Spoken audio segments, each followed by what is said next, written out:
Vamos lá, 3 de fevereiro de 2026, nós estamos reiniciando o período legislativo aqui no Senado da República e estamos com o nosso número 115 do Observatório da Oposição. Esse nosso início de ano, além de ser marcado pelos assuntos que eu vou discorrer em breve, é um ano extremamente importante para o Brasil. É uma oportunidade que nós temos de fazer um recall, de fazermos uma avaliação criteriosa e uma comparação do que ocorreu nesses últimos 3 anos de governo do PT, do Partido das Trevas, em contraponto com o que ocorreu nesse período de 4 anos do governo do presidente Bolsonaro. Um governo que se encerrou, mesmo com pandemia, um acontecimento ímpar em mais de 100 anos, a referência é a gripe espanhola de 1918, né, da Brumadinho, que retirou quase 1 ponto percentual do nosso PIB no início do mandato, né, aquele acidente muito sério que ocorreu em Minas Gerais, a questão da maior crise hídrica que nós temos notícia em mais de 90 anos, né, a guerra da Ucrânia, o início da guerra da Ucrânia com a Rússia, que ocasionou uma crise mundial do ponto de vista de energia e de alimentos, com um barril de petróleo beirando $100.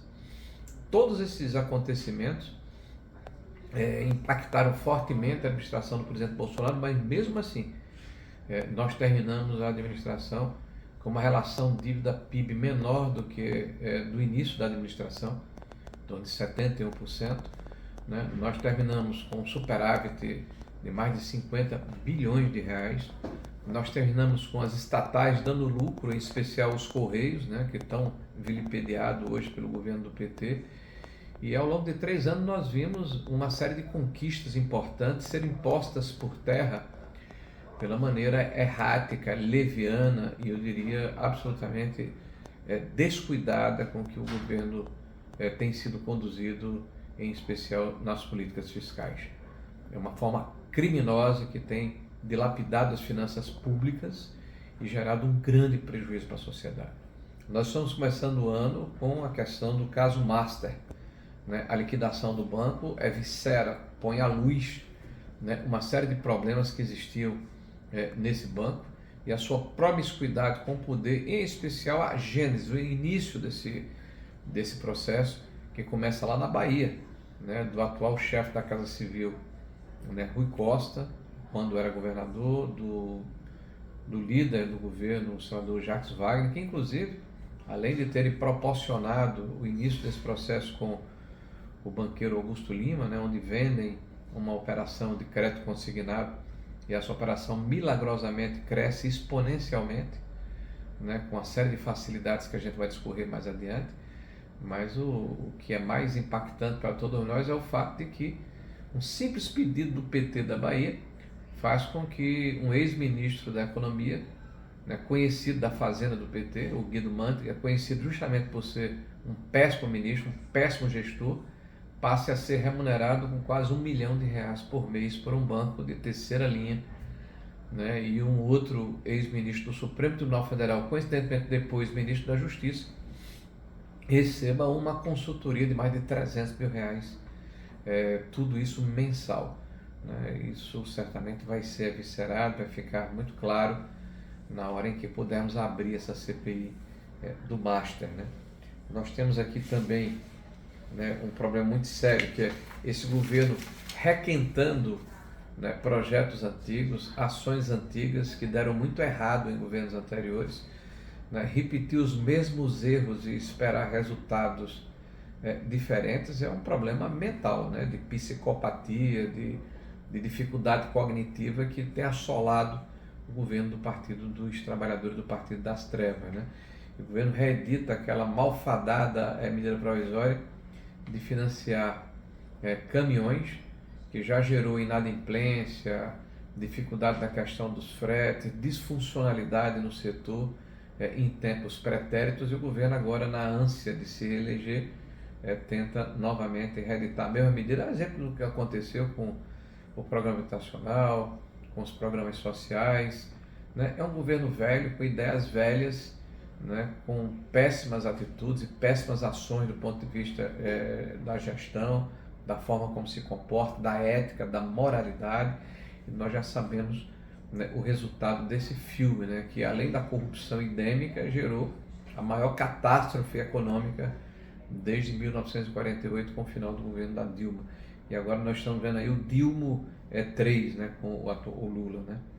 Essa questão do governo continuar querendo fazer de 8 de janeiro, né, o pretexto para continuar perseguindo opositores políticos, né, criando normas, legislações, decretos para censurar a mídia, para perseguir opositores, para aparelhar a máquina pública, e tudo isso utilizando-se de um pretenso golpe que nunca existiu e que foi julgado excepcionalmente, né, com regras e com jurisprudências que não tinham amparo na Constituição brasileira.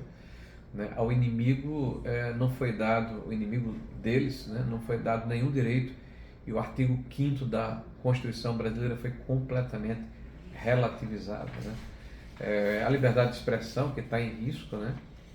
Nós estamos vendo aí uma espécie de conluio, né, de cumplicidade entre juízes do Supremo Tribunal Federal, alguns deles, é claro, né, e o próprio governo, né, numa tentativa de tentar calar a oposição, e aí redes sociais que eles não têm controle. Isso vem numa escalada, basta ver o discurso feito por ocasião da abertura do ano judicial pelo presidente Lula. Me parece até que ele falou como se fosse algum dos mais radicais membros daquela corte, né, sempre no sentido de evitar que as pessoas possam se expressar e criticar os desmandos do seu governo. Né? O fato de que esse governo tem sido recordista, mas um recordista em feminicídio, em desmatamento, em mortes por dengues, em dilapidação do patrimônio público, em prejuízos aos Correios, e esses recordes todos que condizem com a prática do Lula, mas vão no contraponto do seu discurso, a gente tenta explicitar nesse primeiro ROP, né, nesse primeiro relatório do nosso relatório de oposição do início do ano. Falamos também um pouco aqui do financiamento, a principal atividade econômica do Brasil hoje, a mais vibrante, a mais pungente, que é o agro, e o descaso e a forma como o governo vem tratando esse setor, encarando-o como um inimigo ideológico a ser combatido, espeziado, e uma série de burocracias e de normas que têm sido impostas, todas no sentido de diminuir a competitividade, de diminuir a capacidade do setor de gerar emprego, renda e oportunidades para o país. Vamos com muita vontade, com muita disposição, né, enfrentar esse ano 2026. Vamos ter uma eleição importantíssima, e todos nós que defendemos o Brasil e que entendemos que é necessário varrermos essa quadrilha do governo, temos que estar juntos, e o nosso candidato é Flávio Bolsonaro, e todos aqueles que pensam como nós, né, para voltarmos a entregar o Brasil aos seus verdadeiros donos, que são os brasileiros, os cidadãos brasileiros. Vamos juntos fazer esse trabalho nesse ano 2026. Conto com vocês.